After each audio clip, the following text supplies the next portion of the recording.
Con mucha alegría saludamos a todos los hermanos, a todas las hermanas y cariñosamente saludamos también a todos los oyentes. Y continuamos con este precioso devocional diario. La serie que estamos viendo esta semana lleva por título Te amo, eso es lo que tengo para darte. El verso de oración hoy lo encontramos en el libro de Juan, capítulo 1, versículo 29. Los invitamos a disfrutar juntos leyendo la palabra de Dios con toda oración y también en el Espíritu. El siguiente día vio Juan a Jesús que venía a él y dijo: He aquí el Cordero de Dios que quita el pecado del mundo. Señor Jesús.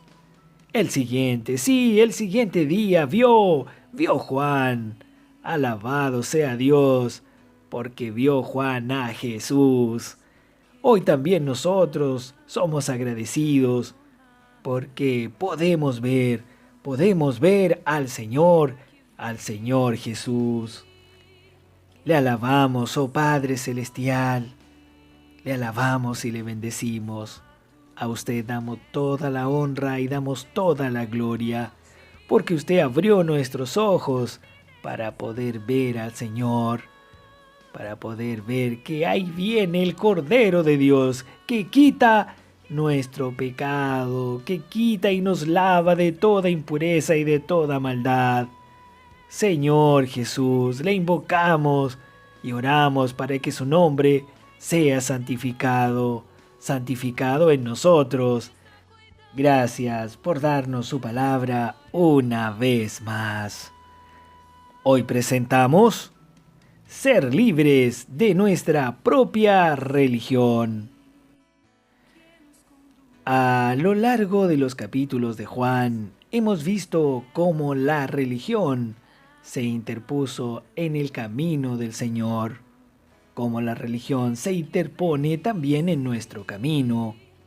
Y nuestro temor hoy es que en nuestro vivir hoy nosotros hayamos creado también nuestra propia religión, con nuestros conceptos, nuestras costumbres, lo que pensamos que es, sin penetrar en una forma más profunda en la palabra de Dios, sin tener un conocimiento vivo del Señor, sin tener una fuerte experiencia de la unción que nos enseñe y que nos dirija. El Evangelio de Juan es una gran advertencia sobre cómo nuestra propia religión es un obstáculo para nuestro crecimiento espiritual y va en contra del Señor. Mi propia religión va en contra del Señor. Mis costumbres, mi forma de pensar, mi ser natural es contra el Señor e impide que el Señor trabaje en mi vida, en nuestra vida. Nosotros vemos la religión contra el Señor Jesús. Desde el capítulo 1 se nos muestra que todos estaban esperando un gran líder, un Mesías, porque querían que ese Mesías restaurara la nación de Israel. ¿No era esa la esperanza de ellos que vemos en las Escrituras, amados hermanos? Ellos esperaban que pudiese venir aquel Elías o venir aquel profeta que está allí también declarado en Deuteronomio. Pero cuando el Señor Jesús vino, no vino en la forma en que la gente esperaba y ni siquiera en la forma en que los discípulos también esperaban, porque los discípulos tenían este concepto tan fuerte incluso después de la resurrección del Señor Jesús. Eso lo podemos ver en el libro de los Hechos, que se muestra esto. Hechos capítulo 1, versículos 6 y 7. Entonces, los que se habían reunido le preguntaron, diciendo: Señor, ¿restaurarás el reino a Israel en este tiempo? Y les dijo: No os toca a vosotros saber los tiempos y las sazones que el Padre puso en su sola potestad. Queridos hermanos, el Señor claramente no vino para libertar al pueblo del dominio romano. Ahora veamos en el Evangelio de Juan capítulo 1, versículo 29. El siguiente día vio Juan a Jesús, que venía a él, y dijo: He aquí el Cordero de Dios, que quita el pecado del mundo. El Señor vino como un cordero, pero no vino a restaurar la nación de Israel. Ya vimos este versículo. Él vino a quitar el pecado del mundo y a hacer muchas otras cosas más que nosotros tenemos que ver. Nadie pudo imaginar que el Señor vendría como un cordero, ¿no es verdad? Esto iba en contra de un concepto natural, del concepto natural de todos ellos. También vemos esto aquí en Juan capítulo 1, verso 36. Y mirando a Jesús que andaba por allí, dijo: He aquí el Cordero de Dios. El Señor también vino como un rey, pero no como un dominador. Por eso vino como un cordero y también relacionado como una paloma. Primera de Juan capítulo 1, verso 32 dice: También dio Juan testimonio diciendo: Vi al Espíritu que descendía del cielo como paloma y permaneció sobre él. ¡Aleluya! El Espíritu que estaba sobre el Señor, que posó sobre el Señor, era como paloma.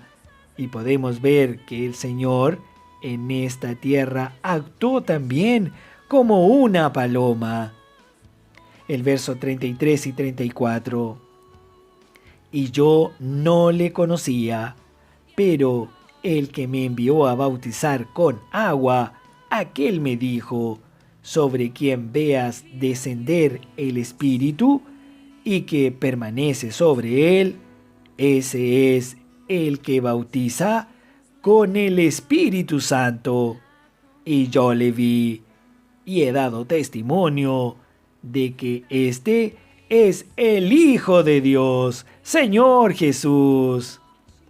Amados hermanos, queridas hermanas, ¿podemos ver este versículo? Y yo no le conocía. Juan no conocía al Señor, pero él vio descender el Espíritu sobre él y dijo que él era aquel que bautizaría con el Espíritu Santo. Esto es totalmente distinto, totalmente diferente de lo que piensa la religión. El Señor no vino a libertar, no vino a liberar a la nación de Israel de la opresión de los romanos. Él vino a hacer algo. Él vino a producir el material para la edificación de Dios. Y eso es con el Espíritu. Juan capítulo 1, verso 42. Y le trajo a Jesús.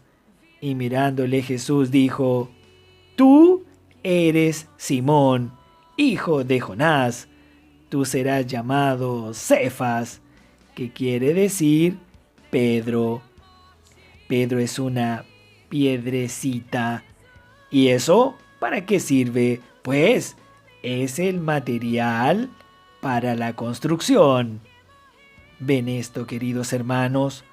Todo esto va en contra de los conceptos, en contra de nuestros pensamientos religiosos. Ahora usted, ¿se considera material de edificación? ¿O simplemente se considera que es un creyente? Pues no está mal si se considera un creyente cristiano, un verdadero hijo de Dios. Pero cuando ves que también eres material de construcción, viene la pregunta: ¿estoy o no participando de la edificación? Espero que todos los hermanos y hermanas puedan comprender este mensaje, porque si no participo de la edificación, es porque yo tengo una religión vana, porque mi propia religión es un obstáculo para lo que el Señor quiere hacer en mi vida y en mi vivir. Dios quiere, Él quiere construir, pero yo no participo. ¿Por qué?